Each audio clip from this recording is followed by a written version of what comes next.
Alrighty, Jordan here with Jaguar Land Rover South Shore here in Crown Point, Indiana. Let's go ahead and take a side-by-side comparison, a very quick comparison of the Land Rover Defender and the Ford Bronco. And as a Jaguar Land Rover employee, I'll try to be as unbiased as possible, solely expressing my personal opinion in a few comments. So this particular model on my left is a 2020 Defender 110 SE with the Ingenium 3-liter mild hybrid turbocharged 6-cylinder.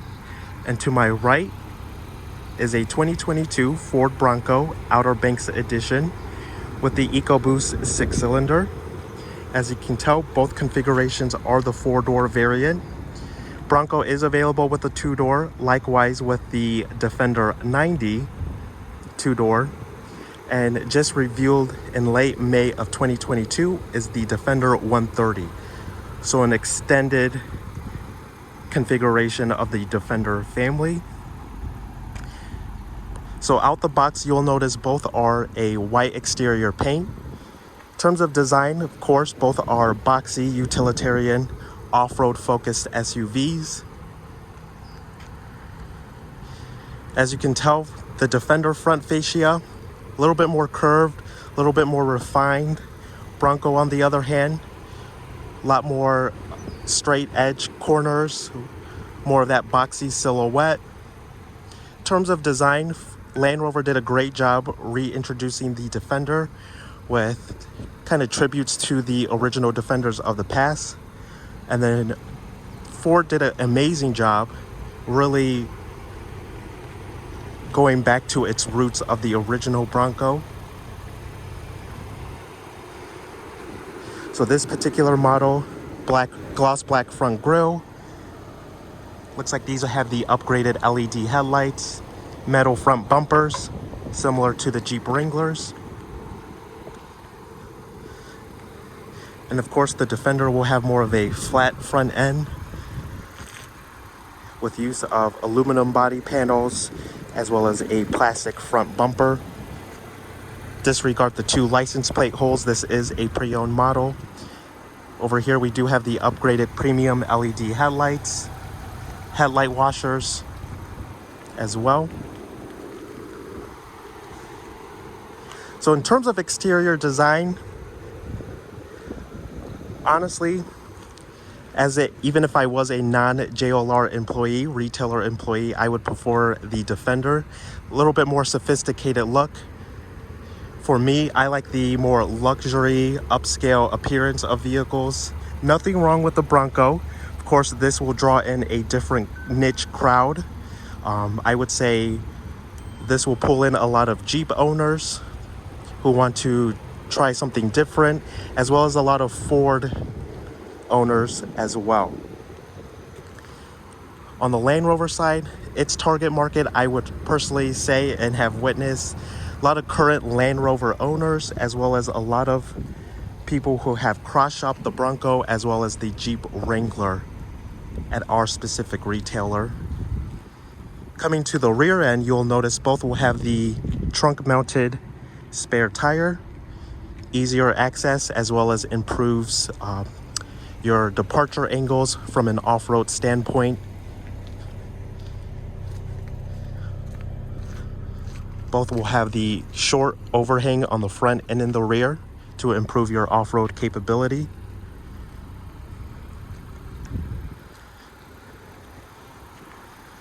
And then, as you know, with the new Bronco, you can take the roof as well as the doors off, just like a Jeep Wrangler. I've actually tried it myself. Never have I taken a soft top roof off of any vehicle before, but it was very easy on this model without having any prior knowledge or experience. Doors look pretty self-explanatory to take off. In terms of towing, so this is the big difference between the Defender and Bronco. I believe, so my product knowledge on the new Bronco isn't great, but from my understanding, max towing capability is 3,500 pounds.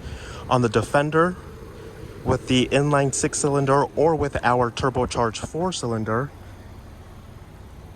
towing capability is rated at 8,201 pounds. So that's a advantage for anyone comparing the Bronco with the Defender who needs to tow a camper, a boat, etc. And then let's go ahead and quickly glance at the interior. Biggest difference are in the interiors of both vehicles. This is I would say, mid-grade or mid-trim level of the Defender lineup. So this one has your ebony grained leather, heated and ventilated front seats, memory for 3 passengers for both the driver and passenger, Meridian sound system, cold climate package with your heated steering wheel, electronically heated windshield. Quick glance. So in terms of interior, I believe Land Rover did a great job designing the interior.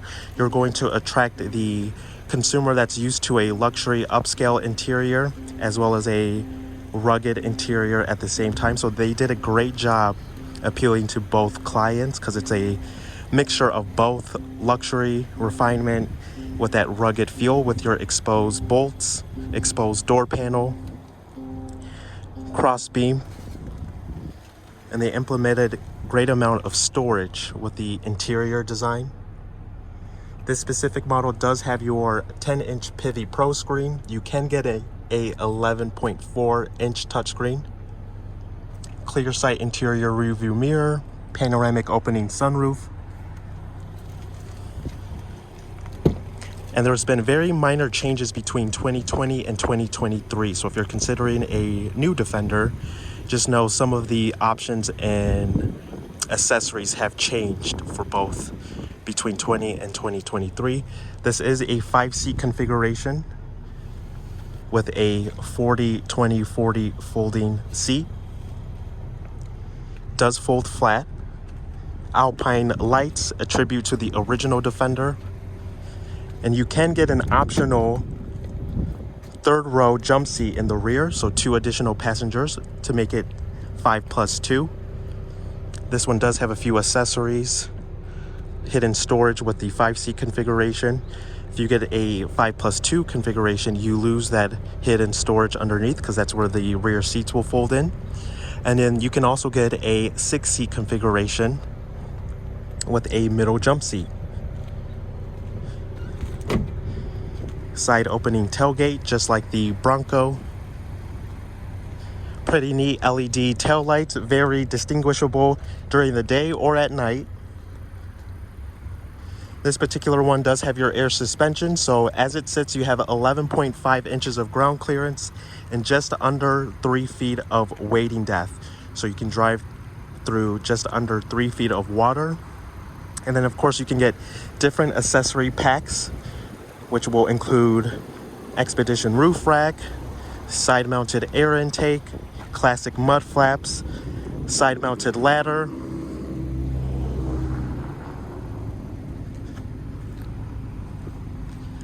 and then let's go ahead and do a quick glance at this Bronco. Again, this one's a 2022 Outer Banks.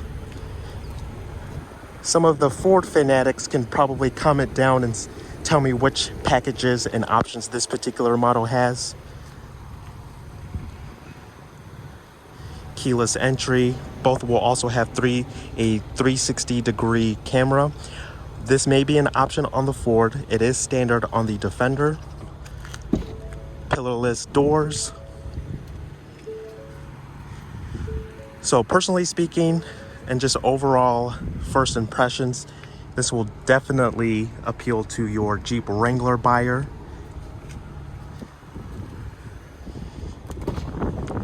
If I had to choose between a Jeep Wrangler versus a Bronco, I would be purchasing a Bronco over the Jeep Wrangler. Just because of the interior. It's a little bit more refined, more upscale of course. This one has your 2-tone leather seats with your your blue contrast stitching. So you'll notice this will also have a more rugged approach in terms of the interior design.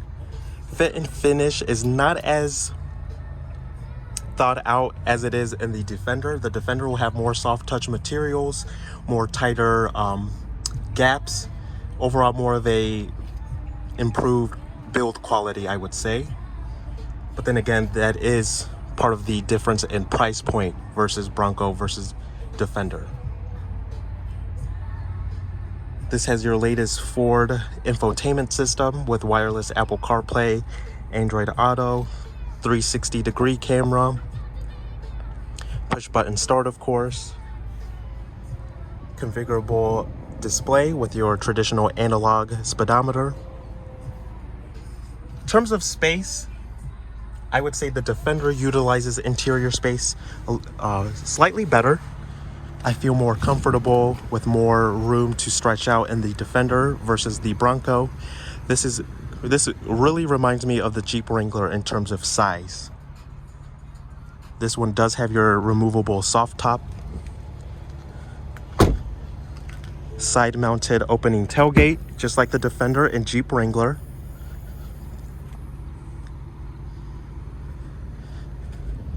So I would say overall, comparing both models, it's not a direct apples to apples comparison. However, we've had clients cross shop, and generally, media has generally cross shopped both of these vehicles. It all comes down to preference at the end of the day. Bronco's a great vehicle. I would say it appeal more to your Jeep Wrangler enthusiast. Defender is kind of it's mosh posh of cross shoppers.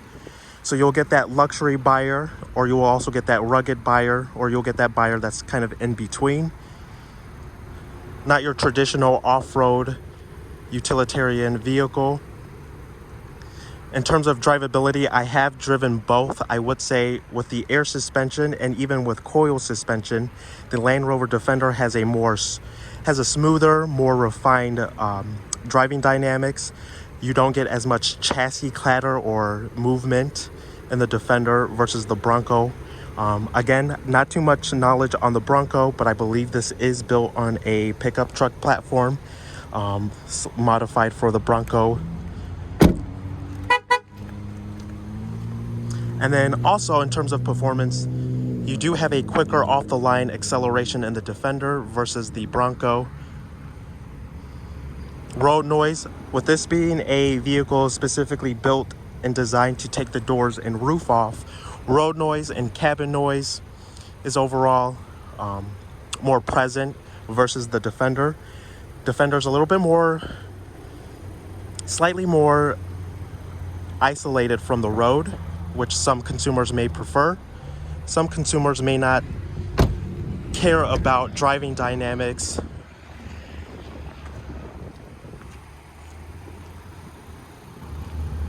And then I would say top 3 biggest differences: driving dynamics / performance, towing capacity, and then overall aesthetics of the interior.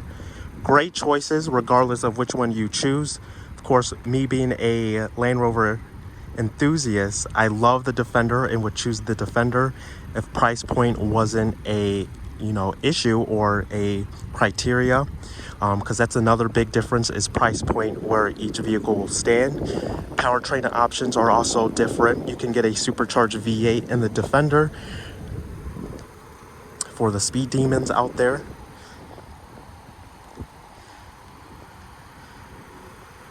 So it's your choice. Do you want a iconic American off-road SUV, or do you want a iconic off-road British SUV?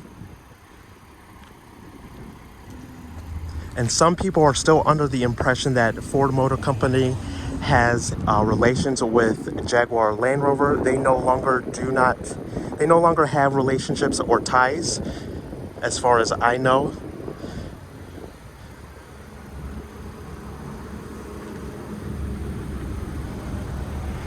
But that pretty much wraps up our quick walk around video, mainly for entertainment purposes, of course. But if you have any specific questions on the Land Rover or any other Jaguar Land Rover products, feel free to email me. That'll be in the comments below. Take care.